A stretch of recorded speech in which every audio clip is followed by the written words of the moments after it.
En 1979, les pilotes soviétiques appellent leur Mi-24 le chariot de Satan. Des machines blindées déchirant les cieux afghans, si invincibles que des vallées entières se vidaient au son de leurs rotors. Mais en 1986, tout a changé. Une nouvelle menace est apparue dans les montagnes afghanes qui a brisé l'illusion de la domination aérienne soviétique du jour au lendemain. Soudain, le char volant est devenu un piège mortel et les équipages d'élite ont commencé à porter des pistolets, non pas pour l'ennemi, mais pour eux-mêmes. Qu'est-il arrivé dans ces montagnes qui a brisé la machine de guerre de Moscou? Les chasseurs étaient devenus les chassés. Comment la domination totale s'est-elle transformée en désastre? La réponse expose un paradoxe tactique qui a changé le cours d'une superpuissance. Lorsque le Mi-24 Hind a tonné en Afghanistan en 1979, c'était plus qu'un simple hélicoptère. Les ingénieurs soviétiques l'avaient construit pour être à la fois un hélicoptère de combat et un transporteur de troupes, un char volant qui pouvait déposer une escouade d'infanterie, puis déchaîner une tempête de puissance de feu. Le cockpit était enveloppé d'un blindage en titane suffisamment épais pour résister aux impacts directs de canons anti-aériens de 23 mm.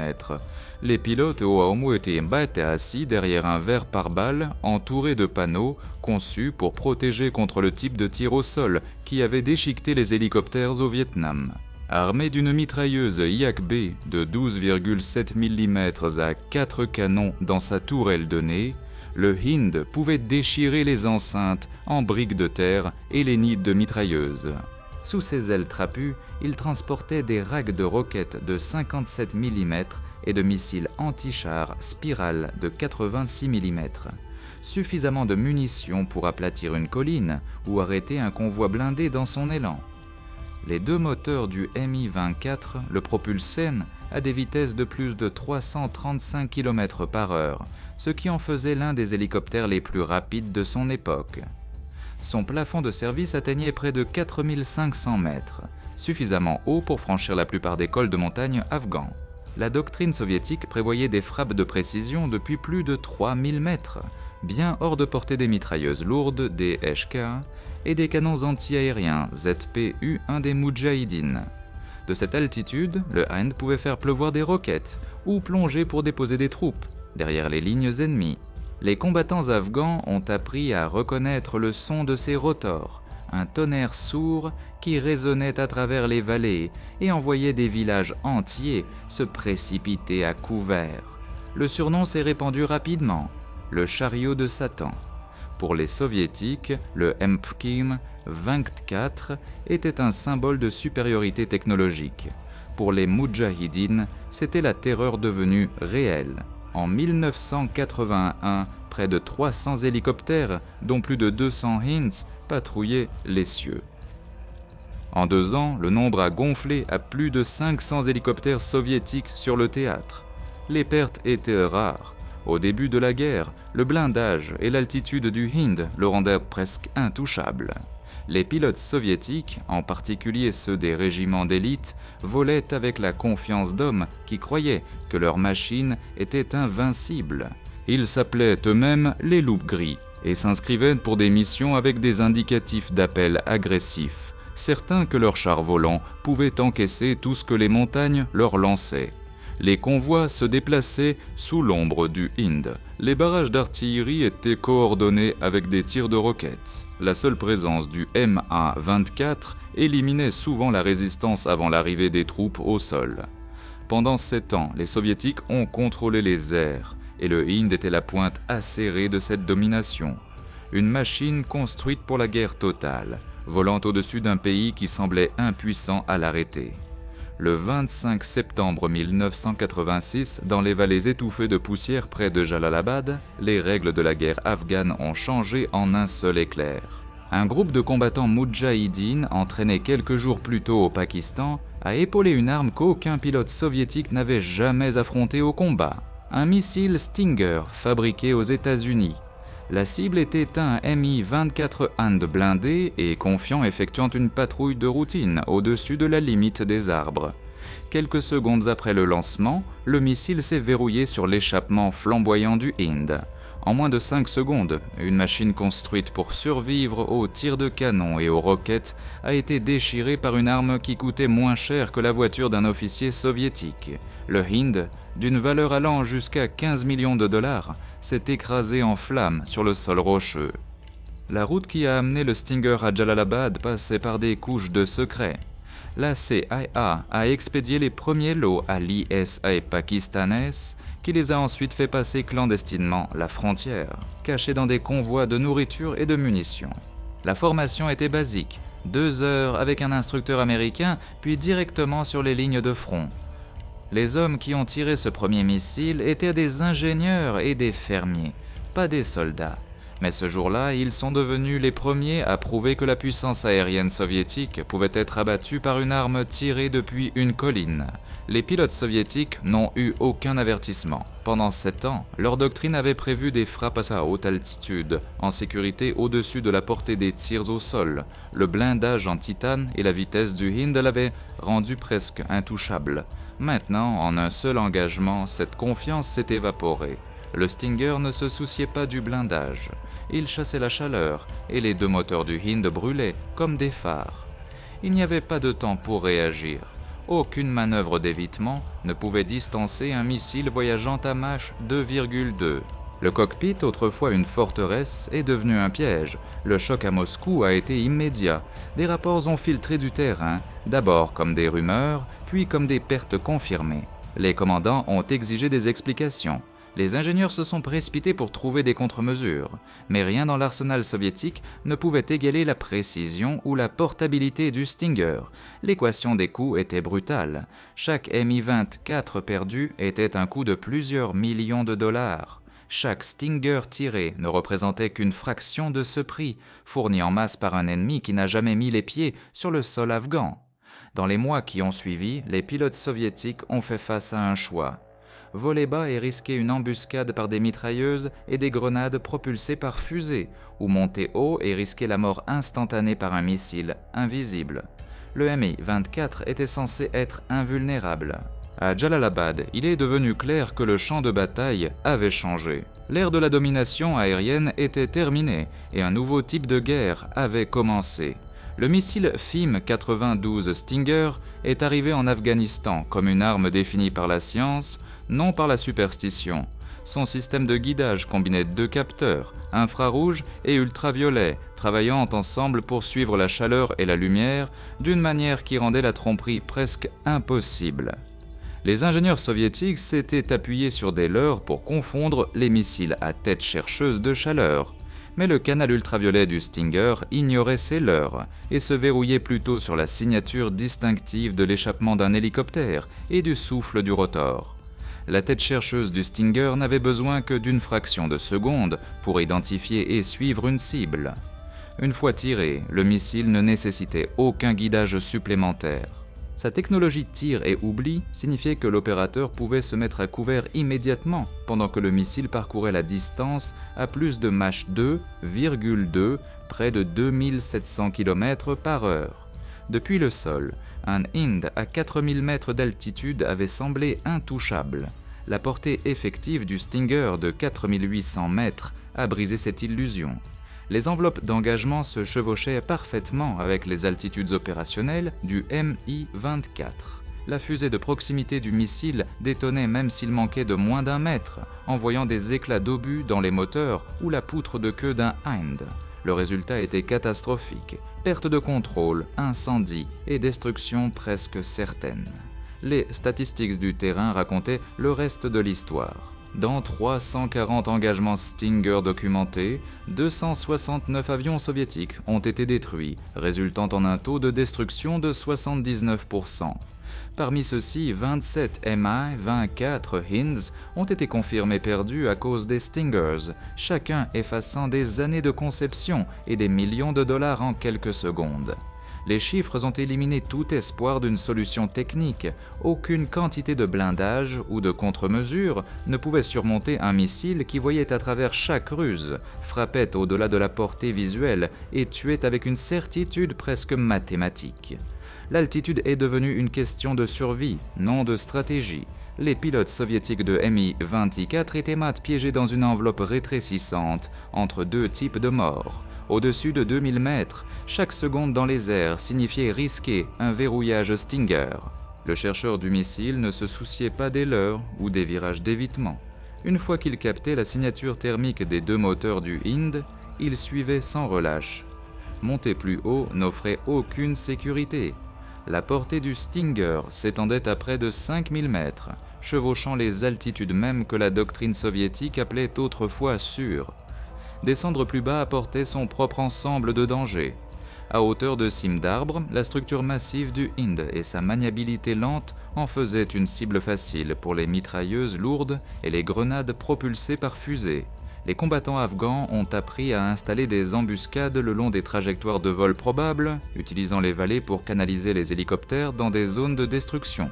Le blindage du Hind, conçu pour la protection frontale, laissait son dessous et son arrière exposés. Une seule rafale d'un DSHK pouvait percer le blindage ventral, enflammer le carburant ou sectionner les lignes de contrôle. Chaque modification pour améliorer la survie venait avec un prix. Des suppresseurs d'échappement ont été boulonnés pour masquer la chaleur du moteur, mais le poids ajouté rendait l'hélicoptère encore moins réactif. Les plaques de blindage du ventre, destinées à protéger contre les tirs au sol, ralentissaient davantage les taux de montée et limitaient la manœuvrabilité dans l'air raréfié des montagnes. La conception du Mi-24, mi-hélicoptère de combat, mi-transport, signifiait qu'il n'était jamais vraiment agile. Avec une charge complète, il pesait plus de 8 tonnes. Aucune compétence ne pouvait le faire monter plus vite qu'un missile ou virer plus serré qu'une rafale de mitrailleuse à basse altitude. Les pilotes faisaient face à un arbre de décision brutale. Voler haut et espérer que les équipes Stinger ratent ou raser le sol et parier avec les embuscades. Il n'y avait pas d'altitude sûre. Chaque mission devenait un calcul de risque avec les chances empirant chaque mois. Le cockpit, autrefois un lieu de fierté, ressemblait maintenant à un compartiment scellé sur un navire condamné. L'ancienne arrogance s'est estompée des équipages de Hind à mesure que la guerre s'éternisait. Dans les salles de préparation, les pilotes qui s'appelaient autrefois loups gris ont commencé à utiliser un nom différent, Matrosov obligatoire. La référence était sombre. Alexandre Matrosov, le soldat de l'armée rouge qui s'est jeté sur un nid de mitrailleuses allemand en 1943, sacrifiant sa vie pour que d'autres puissent avancer.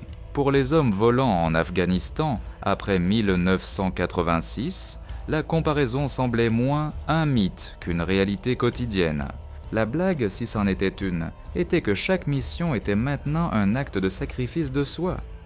Les lettres et conversations enregistrées de cette période révèlent un changement dans ce qui importait aux équipages. Avant, il s'agissait du succès de la mission et de la fierté dans la machine. Après l'arrivée du Stinger, la survie est devenue le seul score qui comptait. Les pilotes ont commencé à porter leurs pistolets Makarov avec un nouveau sens du but. La règle tacite était simple. Garder la dernière balle pour soi si l'on tombait en territoire hostile. Officiellement, le pistolet était pour la défense. Officieusement, c'était une assurance contre la capture. Des rumeurs circulaient sur des capsules de cyanure, bien qu'aucun ordre formel n'ait jamais fait surface. La peur était assez réelle. Les rapports sur les droits de l'homme de 1987 et 1988 documentaient ce qui arrivait aux équipages qui tombaient entre les mains des moudjahidines. Torture, parfois écorchement vif. Le commandement soviétique n'a jamais reconnu ces destins. Les familles recevaient la nouvelle que leur fils était porté disparu ou tué au combat. Jamais les détails. Les rituels de prévol ont également changé. Certains pilotes fourraient des photos de famille ou des icônes religieuses dans leur combinaison de vol. D'autres écrivaient de courtes notes et les laissaient dans des casiers. Les plaisanteries des premières années ont été remplacées par un humour fragile, une façon de masquer l'effroi qui venait avec chaque décollage. Comme un pilote l'a écrit dans son journal, « Nous ne sommes pas des héros, nous sommes des hommes envoyés mourir dans des machines qui ne peuvent pas nous sauver. » À la fin de 1988, la guerre des hélicoptères soviétiques en Afghanistan était devenue une arithmétique sinistre. Les propres archives du ministère de la Défense comptaient 133 hélicoptères perdus en 10 ans, plus du double du nombre de chars détruits. Près des 2/3 de ces pertes sont survenues après septembre 1986, lorsque le missile Stinger a transformé le ciel en No Man's Land. Dans les vallées au nord de Kandahar, le colonel Alexandre Routskoï a vu 3 Mi-24 s'écraser en un seul après-midi. Ces rapports après action se lisaient comme un registre de défaites. Moteur déchiré, équipage perdu, récupération impossible. Les propres mots de Routskoï envoyés dans la chaîne portèrent le poids d'un commandant qui savait que la puissance aérienne s'échappait. Nous ne pouvions pas protéger nos propres hélicoptères. Comment pourrions-nous protéger les forces terrestres ? Pendant les mois de pointe, les pertes aériennes soviétiques ont atteint des niveaux jamais vus depuis la guerre de Corée. Les journaux de terrain et les données du ministère montrent que dans les 30 mois suivant l'arrivée du Stinger, les pertes d'hélicoptères ont dépassé toutes les autres catégories de véhicules blindés soviétiques. Chaque Hind abattu signifiait non seulement une machine perdue, mais un équipage effacé, une mission avortée et un autre coup porté à une doctrine qui avait autrefois promis la suprématie aérienne.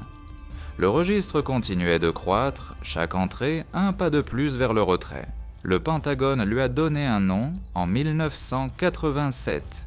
L'effet Stinger, un seul missile portatif coûtant $35 000, avait forcé une superpuissance à réécrire sa doctrine. En Afghanistan, la défaite du Mi-24 n'était pas seulement un désastre local. Elle est devenue un avertissement diffusé à travers le monde. Les planificateurs de l'OTAN ont épluché les rapports après action, cherchant des moyens de protéger leurs propres hélicoptères du même sort. Les États-Unis ont commencé à reconcevoir l'Apache, abaissant sa signature thermique et améliorant son agilité, tandis que les armées européennes se sont précipitées pour développer de nouvelles tactiques pour voler dans des champs de bataille infestés de manpads. Mais l'héritage du Stinger ne s'est pas arrêté à la doctrine. La CIA avait expédié plus de 2000 missiles en Afghanistan. Après le retrait soviétique, seulement environ 1400 ont été récupérés. Cela laissait 600 Stingers non comptabilisés, des missiles qui feraient une surface en Tchétchénie, au Sri Lanka et entre les mains de groupes bien au-delà de la guerre originale. Les programmes de rachat ont échoué lorsque les commandants Moudjahidine ont refusé d'abandonner ce qu'ils considéraient comme leur ultime monnaie d'échange. L'arme antiaérienne la plus avancée au monde était devenue un fil lâche dans le tissu de la sécurité mondiale. L'équation des coûts était aussi brutale que les résultats sur le champ de bataille. L'Union soviétique a dépensé environ 240 milliards de dollars pour la guerre afghane.